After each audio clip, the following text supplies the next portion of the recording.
Let's talk about a feeling that I bet is super familiar to almost everyone listening.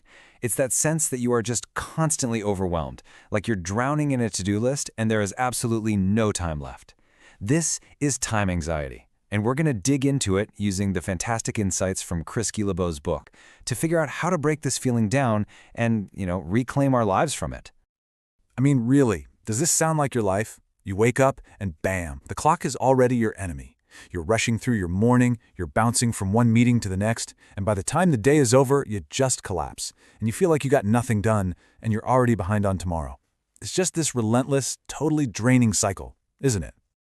And here's the absolute key to all of this. The problem isn't the 24 hours in a day. We all get the same amount. The real problem is the anxiety we have about those 24 hours. It's that constant hum of stress in the background, right? That nagging little voice telling you that you're failing, that you're not productive enough, and that time is just slipping away.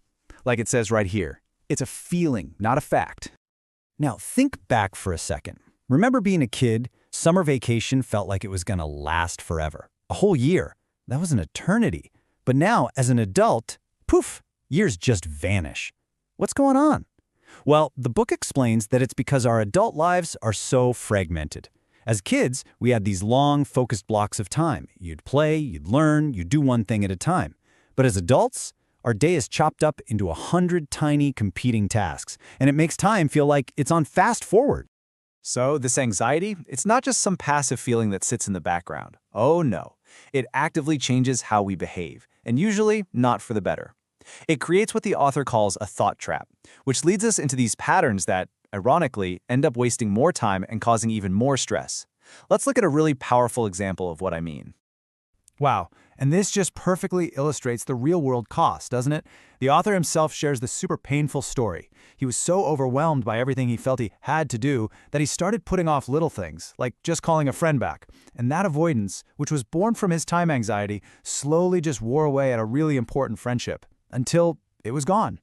It's such a powerful reminder that this isn't just about missing deadlines. It's about missing out on life and connections. Okay, take a look at these. Do any of them feel a little familiar? Decision paralysis. That's the classic Netflix scroll, right? An hour later, you've seen every trailer but watched nothing. Perfectionism. That's when you spend so much time researching the perfect whatever that you end up with nothing. Then there's chronic busyness. That's when you fill your calendar with junk just so you can avoid that one big, important thing you're scared of. And of course, good old FOMO, which makes you hesitate on everything just in case something better pops up, leaving you with no plans at all. These are the faces of time anxiety. Okay, so that's the problem. It's real, it's draining, and it's a trap.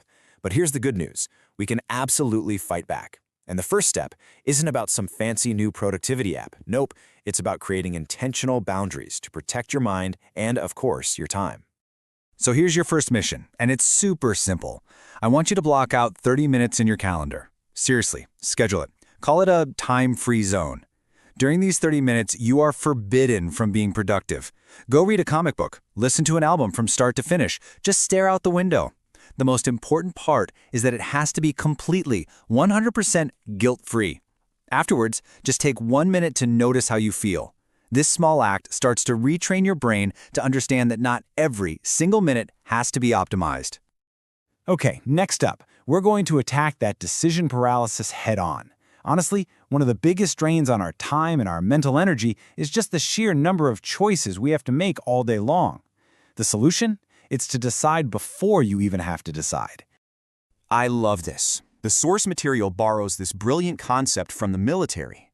See, in a high-stakes situation, soldiers don't have time to sit around and weigh all the pros and cons. They operate on rules of engagement. These are pre-approved actions for specific scenarios.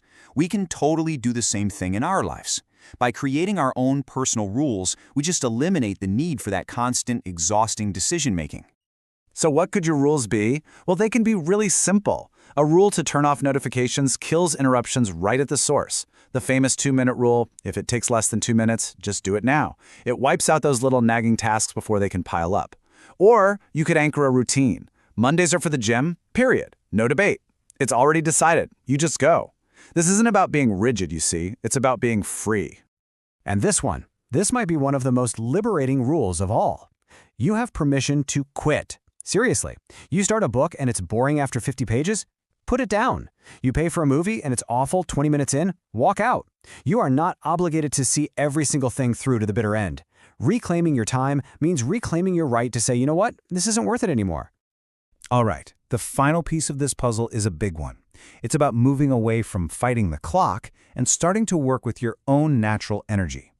So many of us just try to brute force our way through the day, right? But that just leads to burnout. True, sustainable productivity, it comes from self-awareness. I want you to think about your day with this traffic light model. Every day, you have periods of green, yellow, and red energy. Green is your peak time. That's when you do your most important, high-focus work. As you start to fade into yellow, you switch to easier stuff, like administrative tasks or answering emails. And when you hit red, stop. Just stop. Pushing through when your light is red isn't heroic. It's just dumb. It leads to mistakes and burnout every single time. And get this is a shocker for most people. The research shows that most of us only have about 3 to 4 hours of that high-quality green light, deep focus time each day. That's it. And knowing this is so incredibly freeing. It means you can stop beating yourself up for not being a productivity machine for 8 straight hours. Because guess what? Nobody is. So what do you do in your red light time, or when you just need to recharge?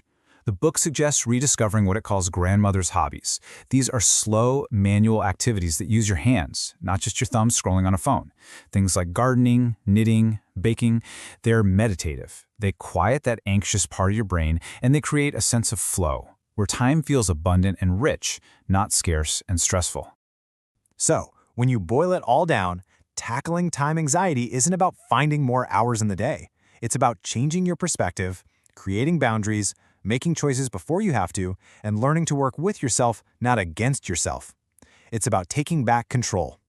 So the real question is, what's the first small step you're going to take to reclaim your time?